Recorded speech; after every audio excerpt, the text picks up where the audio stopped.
ছেলেটির সন্ধান পেলে জানাবেন। পরনে রক্তাক্ত শার্ট, চোখে আগুন। আজকের এই আয়োজনের মাধ্যমে আমরা স্বরচিত কবিতার ভাষায় বীর মুক্তিযোদ্ধাদের বীরত্ব এবং তাদের গৌরবোজ্জ্বল ইতিহাস তুলে ধরার চেষ্টা করব। ছেলেটির সন্ধান পেলে জানাবেন।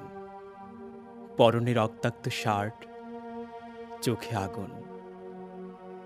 যে কিনা ৭১-এর বীভৎস দুপুরে মুমূর্ষ বাতাসে ওড়ে বেড়ানো ঘুড়ির হাতল আইলে বেঁধে দৌড় দিয়েছিল একটা নিজস্ব মানচিত্রের জন্য। ধর্ষিতা বোনের চিৎকার শুনে যে কিনা ঝাঁপিয়ে পড়েছিল নিরস্ত্র গুলির মুখে। গুম হয়ে যাওয়া মুক্তিকামী বাবার নিথরে পাঞ্জাবি ছুঁয়ে যে কসম কেটে বেগের বদলে কাঁধে তুলে নিয়েছিল রাইফেল। বিনিময়ে আমরা একটা লাল সবুজ পতাকা পেয়েছিলাম, ফেরত পেয়েছিলাম আমাদের প্রিয় মাতৃভূমি।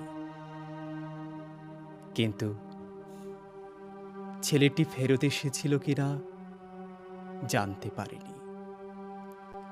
ছেলেটির সন্ধান পেলে জানাবেন। পরনে রক্তাক্ত শার্ট, চোখে আগুন।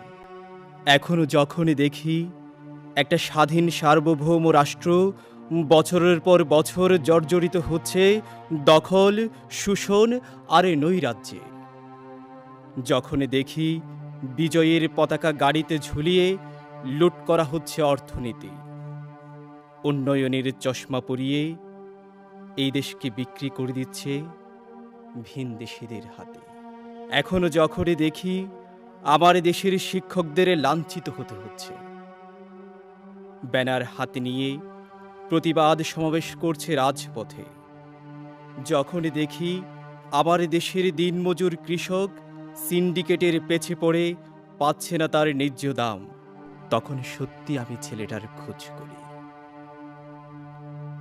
যে কিনা বিজয় ছিনিয়ে এনেছিল ৭১-এ, দেশের প্রয়োজনে বিসর্জন দিয়েছিল বেঁচে থাকার সমস্ত স্বপ্ন, আর ভেবেছিল এই বিজয়ের পর, এই স্বাধীনতার পর আমরা আমাদের সমস্ত স্বপ্ন, পরাজয় আর শোষণ সিন্ধুকে তুলে রাখব।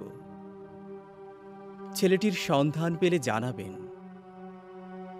পরনে রক্তাক্ত শার্ট, চোখে আগুন।